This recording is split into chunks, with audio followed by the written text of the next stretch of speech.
Oh, goodness. Very tired today. I'm tired and I couldn't untired myself. I warmed up and usually the fog leaves you after you've warmed up, if it is in fact a fog. But today is more like true fatigue. Yesterday pushed the quads, pushed them to their limit, and today was a lull. So I think these off days that I've got planned are coming in handy because psychologically I'm pushing harder on the days that I'm supposed to push harder. So I have day on, day off, day on, day off, like that. So I knew today was going to be a day off. And when I say day off, I'm basically meaning come in, warm up, and run up through the weights and the squat and see where you end up. And even if you end up in a really good weight, you're still not going to do any more work. Just leave. So these sessions usually, 20, 30 minutes and that's it.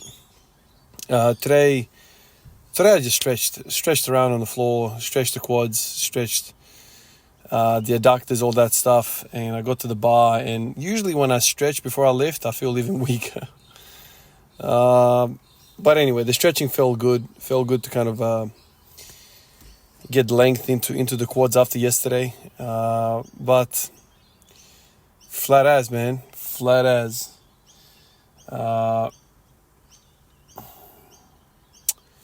Yeah.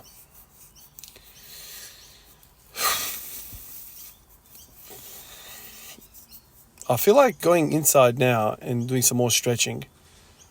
But what I've learned in the past is that stretching can also be a disruptor to recovery. When I bought that split machine, middle split machine, I went crazy with that thing for like a month. I was really, really pushing it hard. And my squatting felt worse and worse every day. My mobility was getting worse and worse every day. The funny thing was, you stretch like a maniac and you expect progress, right? But even hard stretching requires recovery. This is something that I didn't learn. I remember around that time I was doing a lot of research, a lot of reading about, how to progress. And the funny thing is, when you stretch, you tear your muscles as well. So you tear your muscles long ways, which is weird.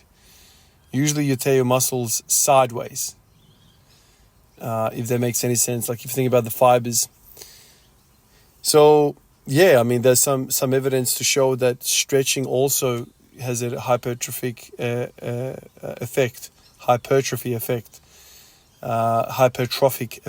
as well. So, you could probably put that into a routine somewhere as well and benefit there as well. But this was the reason how I and why I stopped pushing that hard, and because ultimately I want to save myself for the squatting. I want to save myself for the deadlifting, for the bench pressing. That's where I want to use my energy.